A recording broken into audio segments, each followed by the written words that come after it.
Jai Srimanarayan. Jai Shrimanarayan. Jai Srimanarayan. Jai Srimanarayan. I pay my obeisances to my spiritual master, Srimad Jagadguru Sudarshan Acharya Maharaj. I pay my obeisances to Lord Sri Ramanuj. I pay my obeisances to our Purva Acharyas. I pay my obeisances to our 12 Alvars. I pay my obeisances to Mother Lakshmi, and I pay my obeisances to Lord Sriman Narayan. I welcome all of you here physically at the Sri Narayan Dham in Durban, South Africa. I welcome those that are watching this discourse locally, nationally, and internationally, and I welcome in advance those that are going to be watching this discourse when it is posted on YouTube and the various groups from around the world subsequently. I welcome Lord Sri Ramanuj and our Guruji to this special celebrations, specifically for the two of them, together with the Alvars and the Purva Acharyas, in this, the month of the Ramanujans, starting from the 5th of May up until the 27th of May. And I want to continue with the discourse on Natha Muni. So Natha Muni, after he codified the Divya Pradhanams, he also had one son who died at an early age, I think 32. And his son had a son called Ramanuj. And Ramanuj was very, very brilliant, both materially and spiritually. And one day he saw his guru in great despair. And when he asked his guru what was troubling you, his guru said that there is a spiritual teacher and everyone has to pay a sum to him whoever he defeats in a debate. And young Ramanuj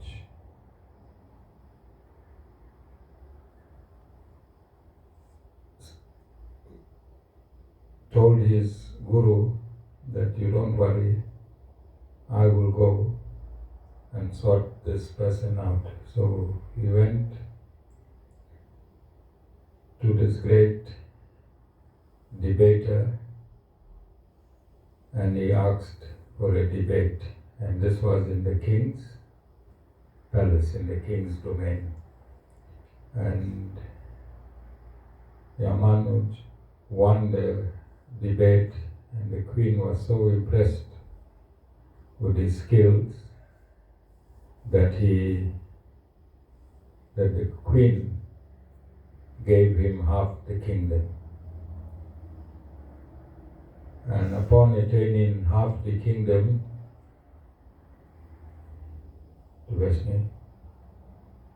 upon attaining half the kingdom, he began ruling it very, very disciplined. And over time, he forgot that he was a grandson of a great Vaishnavite. He forgot that he was a disciple, and he got immersed in that materialism.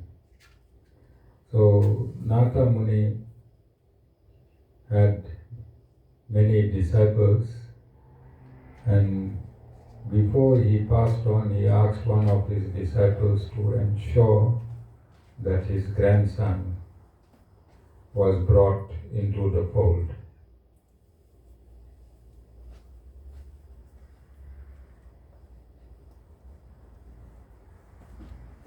And this disciple, at this point the king was very, very famous. He had grown very, very big as a king in stature, and it was impossible for anyone to go and see him personally, especially if you come in from the outside. So this disciple of Natha Muni, Yamuna's grandfather, conceived a plan, and he found out what was the king's favorite vegetable. And for 6 months, every day he provided the cook with this vegetable. And then suddenly he did not come one day, and the king noticed that his favorite vegetable was not on his menu. So the king inquired, and he said that as soon as this man that brings that vegetable is seen at the palace, he must be arrested and brought to him. So a few days later, he was arrested and brought to the king. And he informed the king that his grandfather had left a great treasure for him. And the king invited him the next day and the next day to describe the treasure. And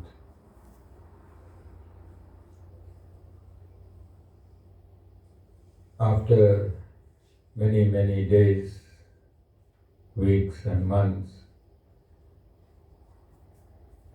the king was taught all the Vedas, the Itihasas, the Puranas, and then he requested to see the treasure that his grandfather left him. And the disciple took him to Sri Rangam, where he saw the murti of Ranganatha, and he immediately dissolved into a spiritual person. He left his kingdom, he abandoned his kingdom, and he became immersed in the love of God. And he studied further, and he realized that he needed a disciple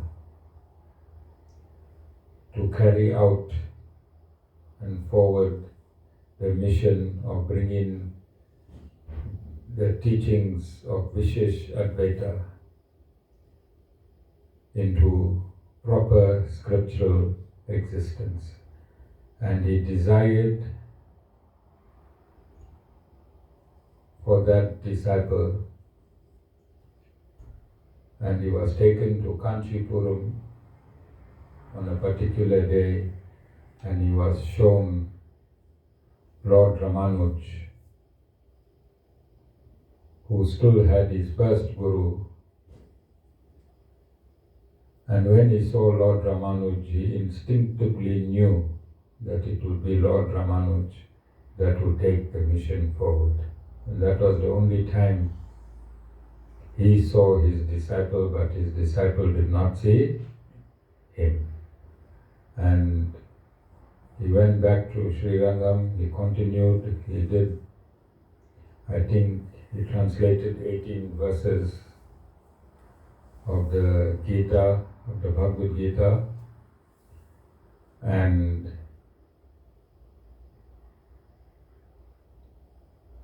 he continued his work on Vishesh Advaita, bringing the programs in Sri Rangam into the Vishesh Advaita perspective.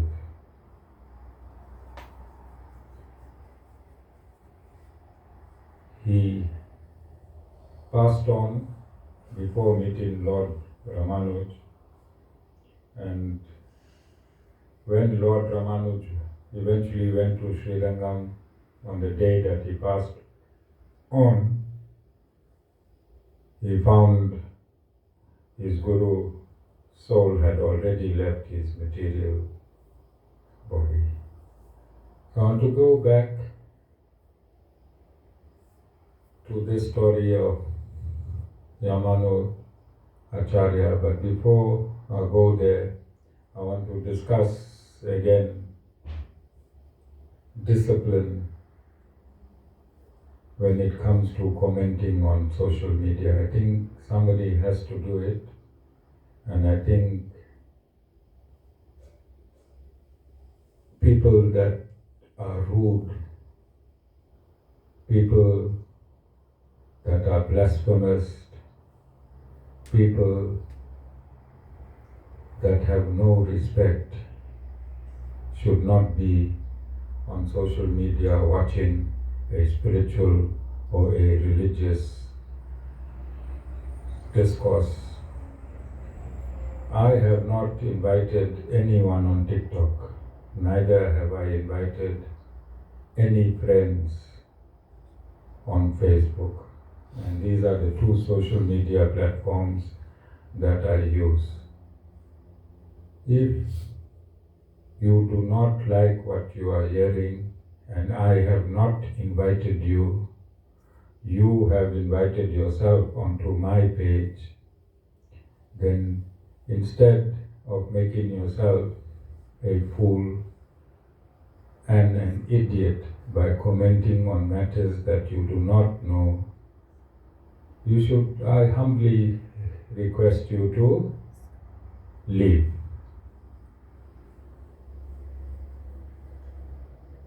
Again, we need to do an analysis on people who comment negatively on spiritual and religious teachers. And this is common in Sanatan Dharma.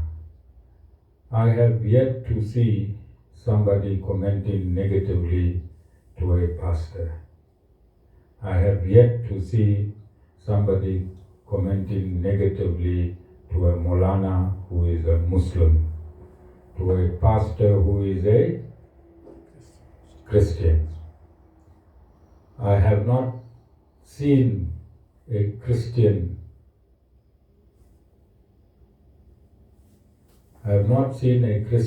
comment negatively against a pastor. I have not seen a Jew comment negatively against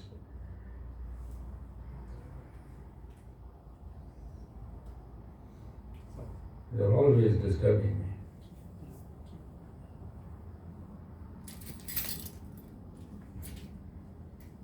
I have not seen negative comments against a rabbi from Jews, but it is only the Hindus with Hindu surnames that comment negatively when the Guru is speaking. It is because these are people whose parents did not teach them the main function of Sanatan Dharma is Mata, Pita, Guru Devam. Respect your mother, respect your father, and respect the Guru.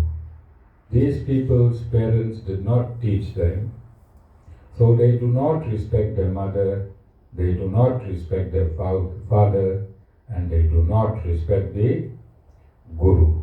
And that is why they go crazy on these platforms when gurus, especially when gurus are preaching.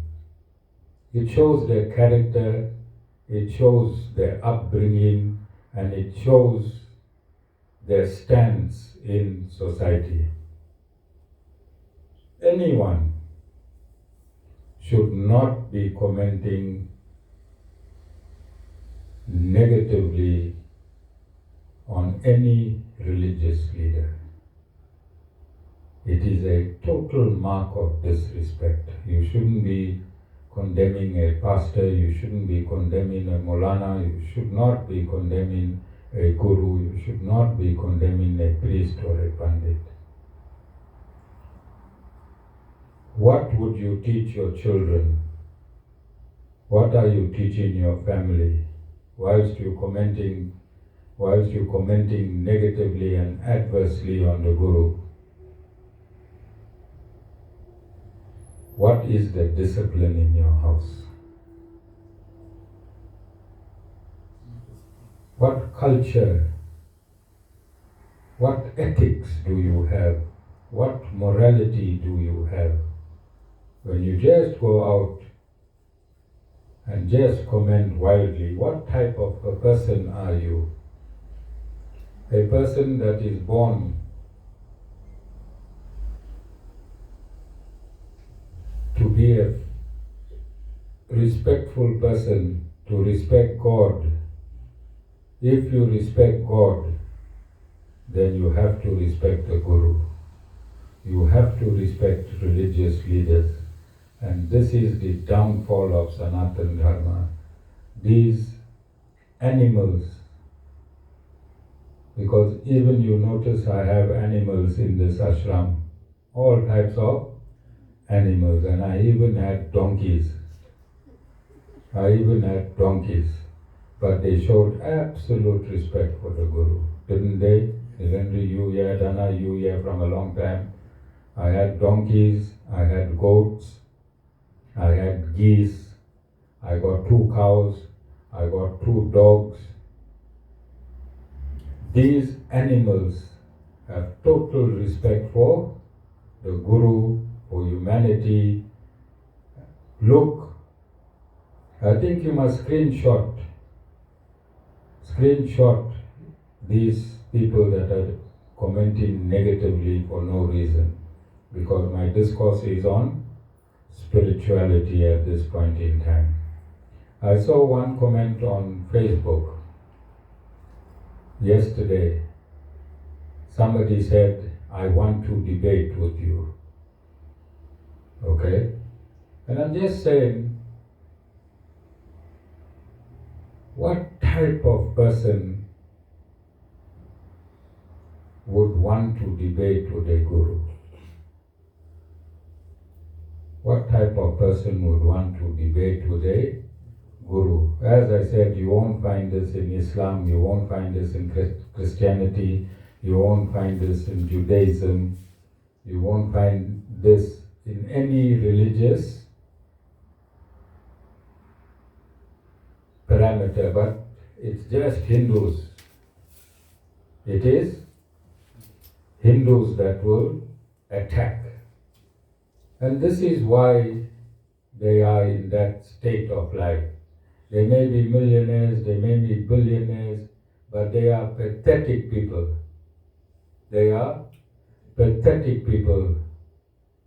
And the Bhagavad Gita is very, very clear in chapter 16.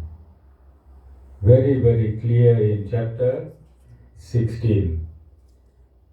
It is the non-divine people who will make negative comments. Leave the Guru. On anything negative are non-divine people. Non-divine people will make negative comments.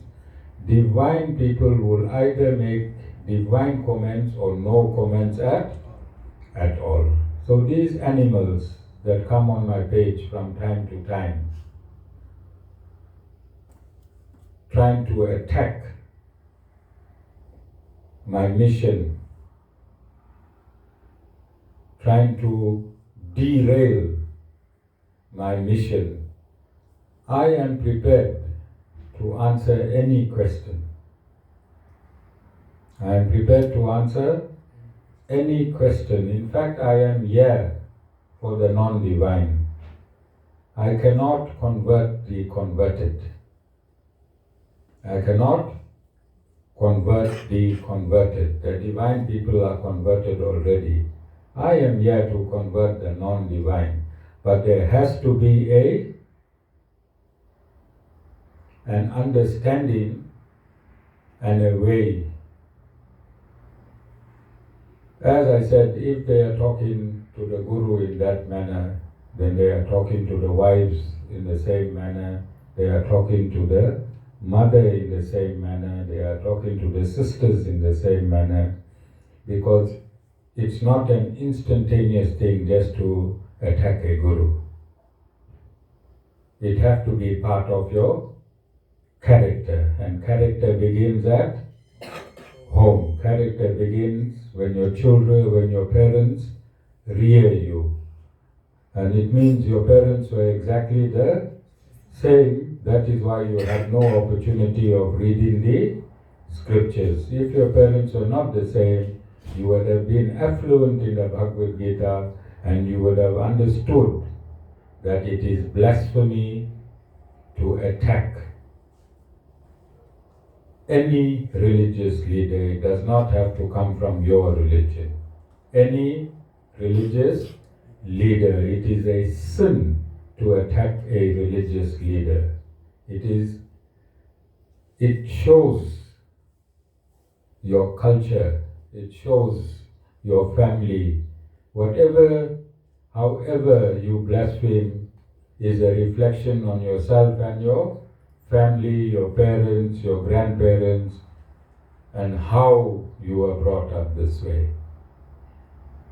So I have encountered these same Hindus, so-called Hindus, when I took on Islamist who was degrading Sanatan Dharma.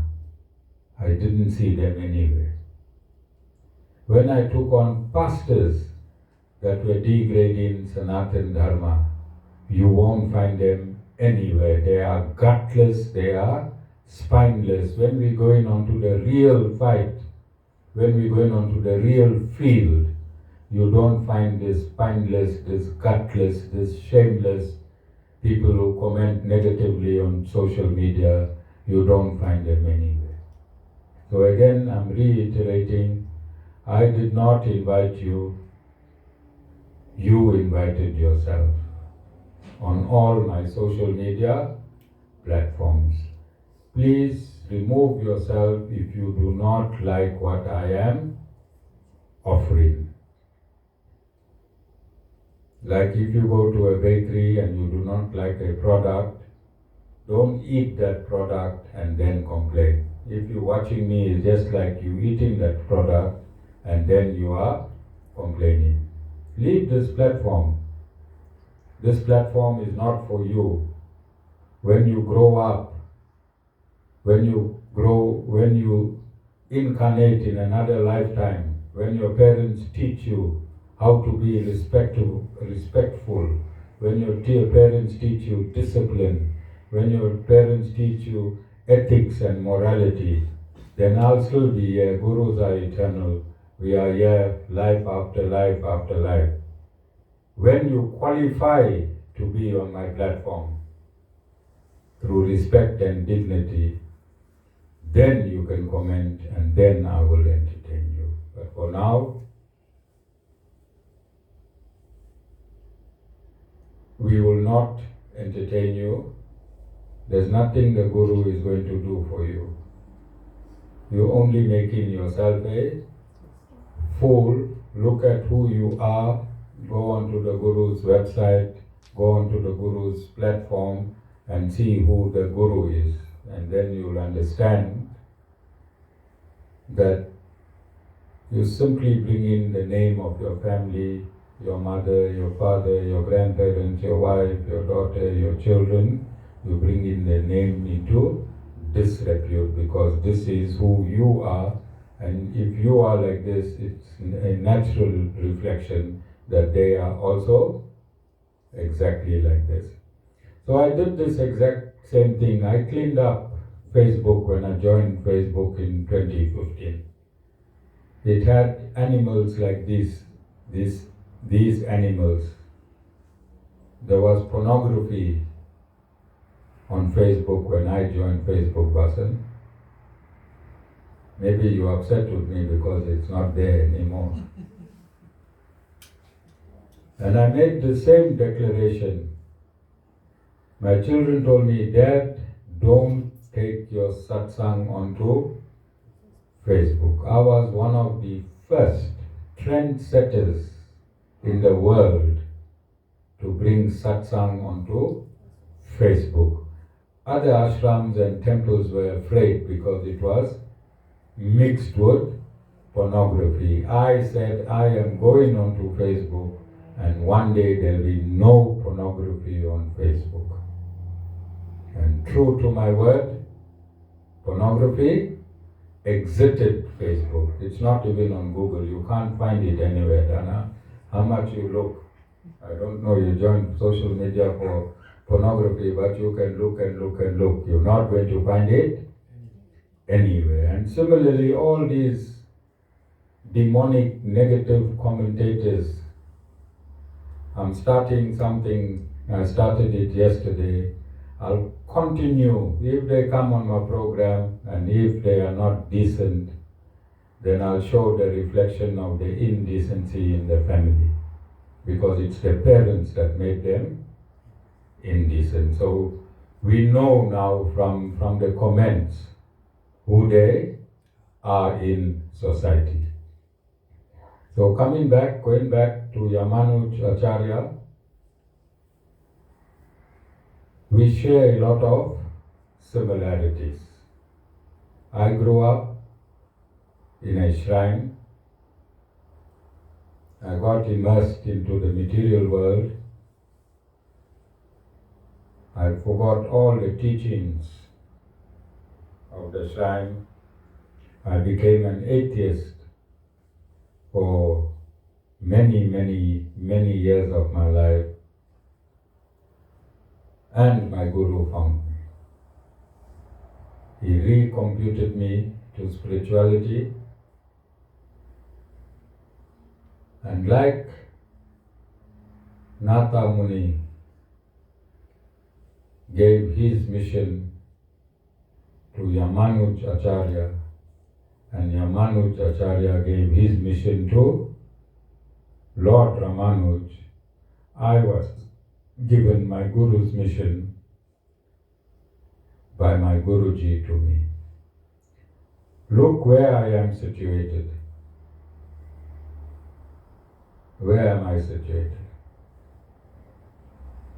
How many thousand kilometers from my Guruji's ashram? About 8 to 10? About 8,000? And I never met my Guruji.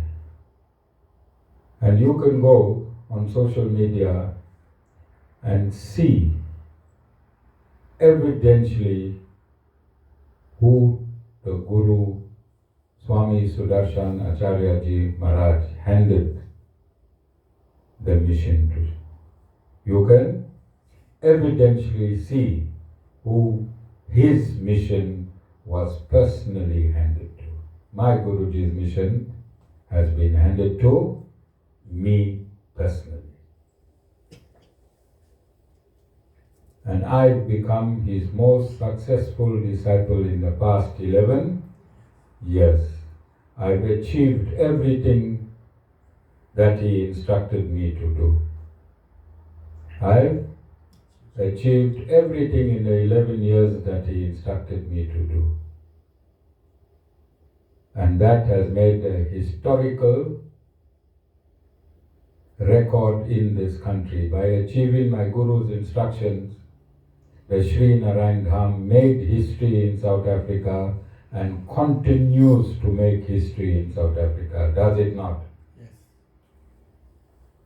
Is the Sri Narayan Dham not involved in every aspect of the lives of South African society? Yes. I sit on the provincial interfaith council as an executive member. I sit on the provincial spiritual policing forum, which is a huge and a massive body. A huge and a massive body. I've taken leave and I asked to be active again in June. so that I could get involved in the restructuring of the political structures in this country. Am I not involved directly in the restructuring of the political consciousness of South Africa? So that is the mission of my Guru. It's nothing personal. I am creating a divine society.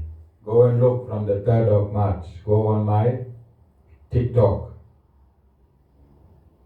and see every prayer of mine goes viral. Every Sanatan Dharmic prayer of mine goes viral. But I don't see any Hindus there. I don't see any comment by any Sanatan Dharmi saying, Guruji, you took Sanatan Dharma national. I don't see these so-called Hindus. I am the only Guru in South Africa to have ever done this prayer in a rally and many rallies in 2 months in a row. And the respect we are getting from our black majority, they have made the Hindu prayer viral. The black majority have made the Hindu prayer viral because they are loyal. They are loyal. One of the attributes of black people is loyalty. And one of the attributes of the Hindus,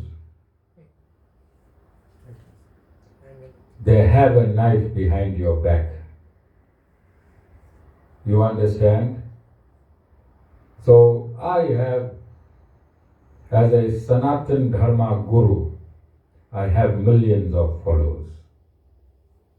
I have, you can see it on TikTok, can't you?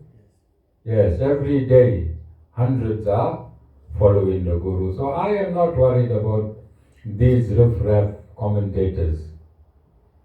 I am not, but I want to discipline them because they need disciplining.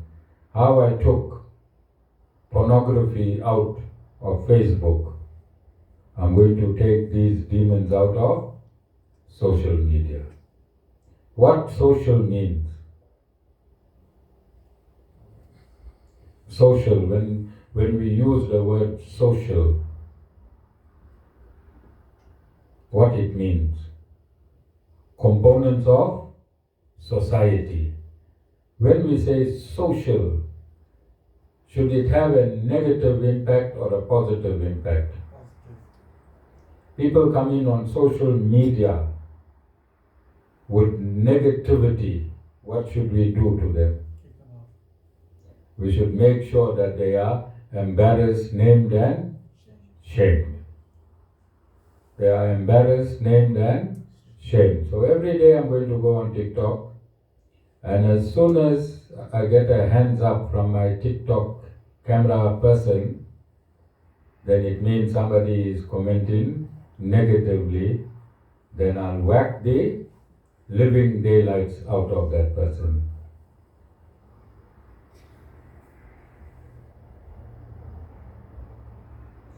Now you will say I am very unguru-like. You see, before colonization, there was no English teaching in India. When your child was 12 years old, you will go to a Gurukul and he will return when he was 24. He will decide after 12 years of studies in ethics, morality, in the Supreme Lord, he will decide whether he want to find a Ashmika or remain as he is. Alright? Most of them would have come with foresight and just remain brahmachari. save the tortured. Alright? I might start getting bad comments from that side now. What already? Nick, the Superstar 12. Nonsense, bro. Yeah, so this guy has a huge problem because we find him in every discourse of mine. It's the same person, isn't it? Yes. So we have this one person who was not recognized firstly by his parents. Then when he went to school, he couldn't make it there. Then when he went to society, he couldn't make it there. Wherever he went and looked, people shunned him away. Now, because he is on social media, still he cannot get his own platform. See, the Guru got his own platform. My platform is international. My platform is international. In South Africa, I am recognized by politicians, by religious leaders. I'm recognized throughout South Africa by eminent people. If you go into my social media, you will find eminent people, people with credentials that attend 3 of my functions on a yearly basis. This poor man has nothing. I'm sure he's divorced. I'm sure his children has kicked him out. So he'll come on a platform like mine to get fame and attention. And I'm giving him his 15 seconds of fame. If he is a real man, if he is man enough, then he must put his true profile. He must tell us what's his name. He must tell us who he really is. He can ask for my cell number, I can give it to him, and he can start a proper, decent, coherent, respectful dialogue with the Guru. It's my job to treat sick people like him. Because besides the Guru, society doesn't want him. You can see how isolated he is. At least the Guru is entertaining his animalism. I'll change him from an animal to a human being. He must just contact me. I have all the remedy for him. Alright? We won't entertain any more of his comments now. We have more important things to discuss. I am going political now. So today,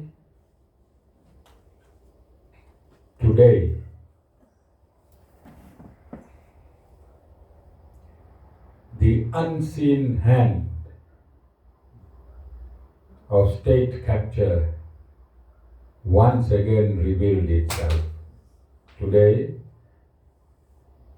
and it is clear as daylight that the Constitutional Court contradicted itself in this ruling. The Constitutional Court contradicted itself in this hearing.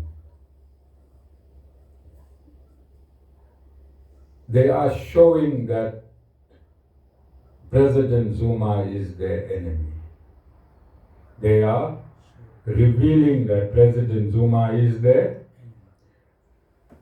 enemy. They're going beyond the call of duty to ensure that President Zuma does not become president again. You know why?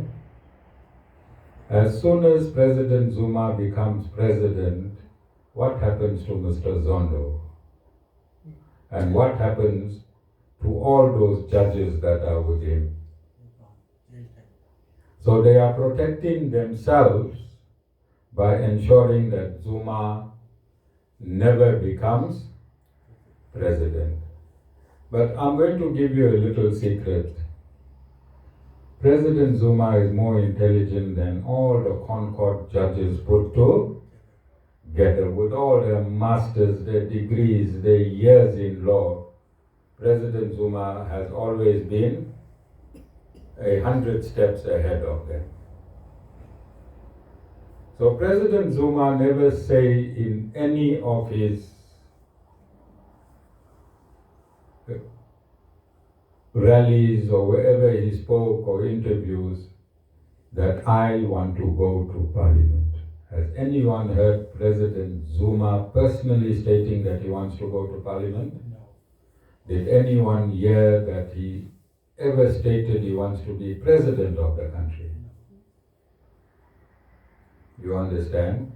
Because he's million years ahead of them. He's an astute politician. In this country, I think he is one of the most astute politicians in the world.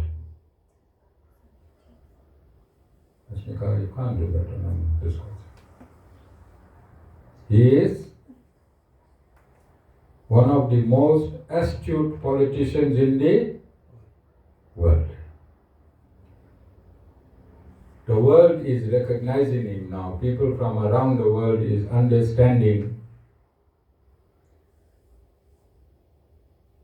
Okay, all of you need to sit down. You're really disturbing me.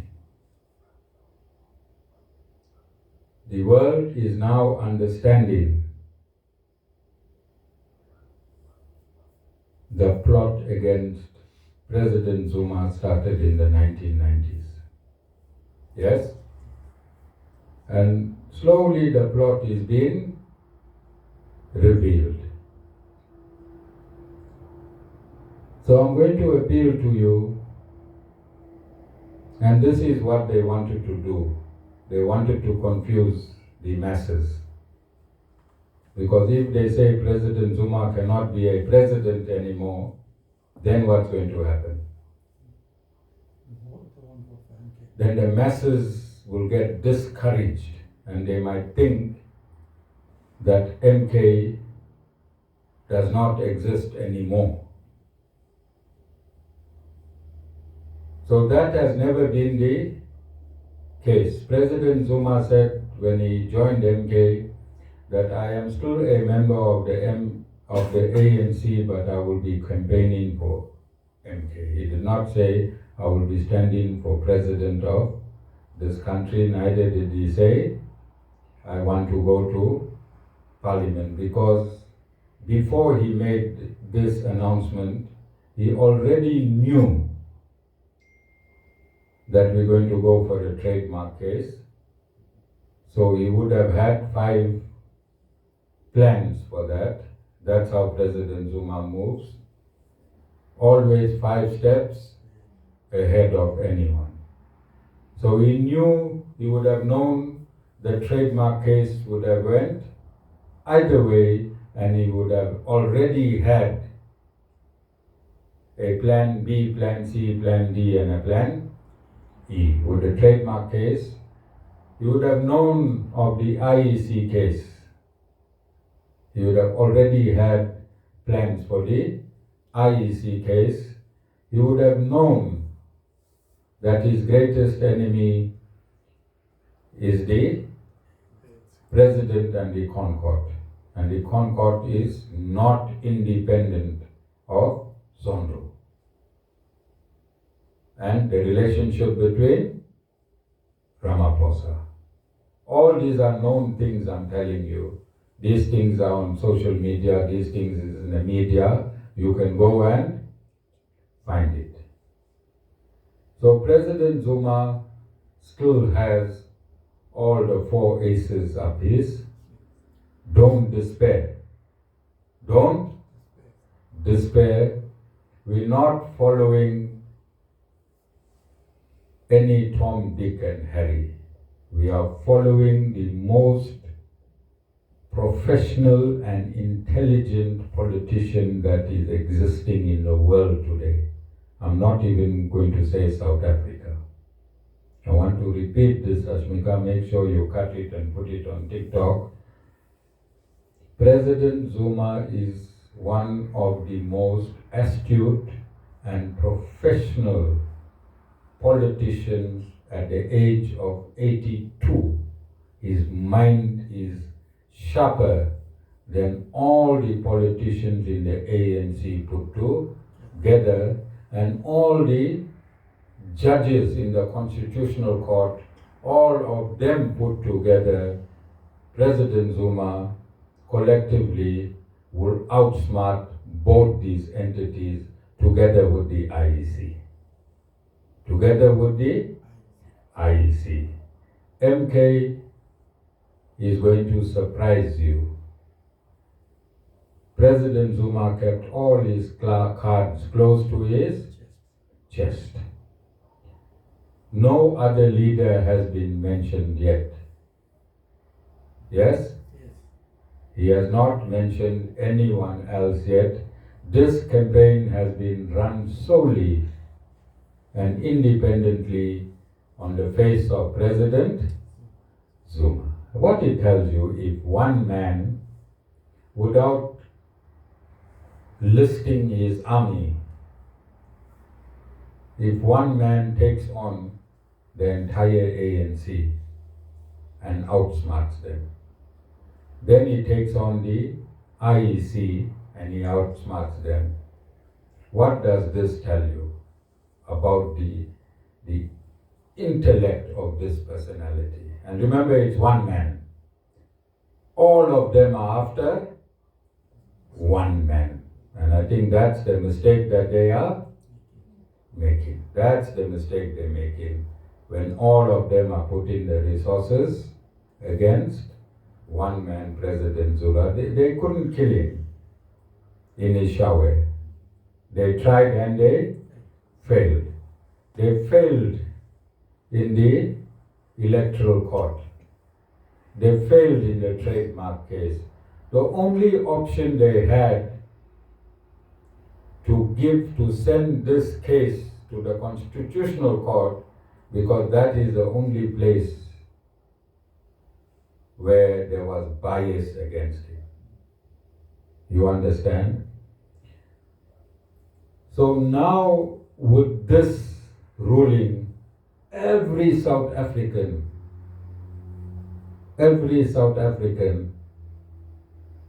should have fear strike them, because if the Constitutional Court, the apex court of the country, is biased, then this country is finished. This country is finished.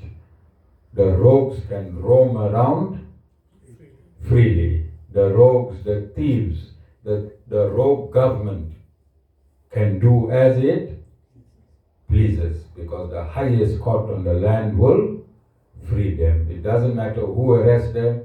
It doesn't matter what judicial processes they go through. All they have to do is to appeal through the apex court.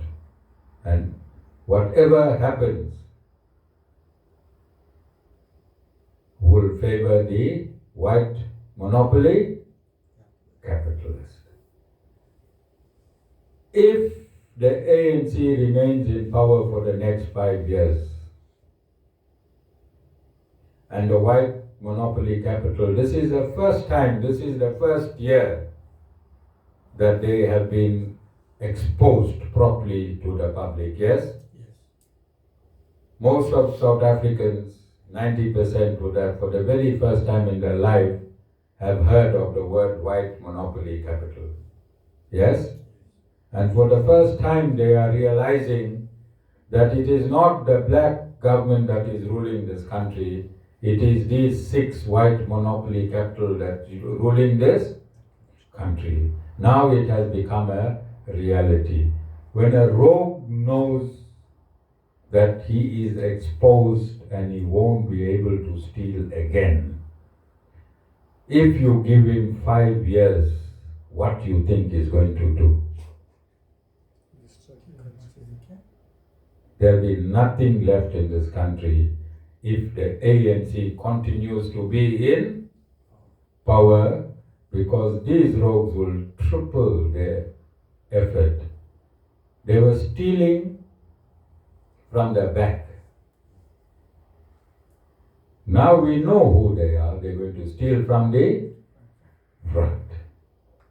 And if they were stealing 1 million rand a day, they will start stealing 1 billion rand a day, because we are onto them. But the next government will give them freedom for 5 years. In 2 years' time, they'll deplete whatever they can of this country. And if you think Zimbabwe was bad,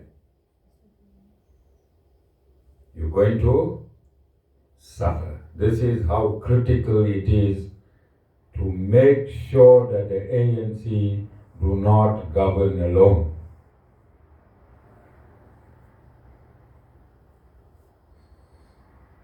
So my appeal continues. It is my incumbent duty as a religious and a spiritual leader to advise you of this. It will be absolutely ironic that I have all this information and I don't protect my country, and I only serve 50 or 60 people who call themselves disciples, when 60 million people is going to suffer together with my 60 disciples. It will be ironic. And then to give this a spiritual cap. Is not everyone in South Africa a child of God? Yes. Whether you are black, whether you are white, whether you are colored. Did God not give us enough to live with prosperity in this country? If God gave every South African prosperity and only 1,000 South Africans are stealing that prosperity, spiritually, what do you think God will want? Will God not want his representatives, who are the Molanas, who are the rabbis, who are the bishops and pastors and gurus, to take up this fight for righteousness and make sure that the wealth of this country is distributed equitably to all his children? Would God not want that? Is God not living in the soul of every human in this country, South Africa? Is God not witnessing the suffering of the majority of the black people on a daily basis when they're starving? They got no employment, they got no toilet facilities, they got no hygiene facilities, they cannot educate themselves. The drug mafia are drugging them, making them go and steal so that they can continue on the drug. You think God is not getting sick and tired because he gave this country everything? He removed apartheid and he gave democracy to this country. And the very same population he gave democracy turned rogue. What do you think God would want? My involvement in politics, my running up and down all parts of this country, wherever I am deployed. You think God is looking at that as a negative? He's saying, hey, you're supposed to be a guru, you're just supposed to sit in an ashram and make Om Bhur Bha Swa, Shanti, Shanti, Shanti, Swaha, Swaha. You think God would want me to sit here and do that as a representative of him? Or you think that he is in front of me, he's behind me, he's on either side of me when I'm moving across the country, singing his praises? Whose praises? God. I'm saying I did the Om mantra, I did the Om Namo Narayana mantra, and I did Om Bhur Bhaswa. To his children, I asked him to intervene. You think God is upset with me because I'm involved in saving a country from criminals? You think God is upset with me? So what do you think my naysayers will say? You understand? So you have to look at my involvement in its totality, not from that perception that you have of what a guru should be doing or a guru should not be doing.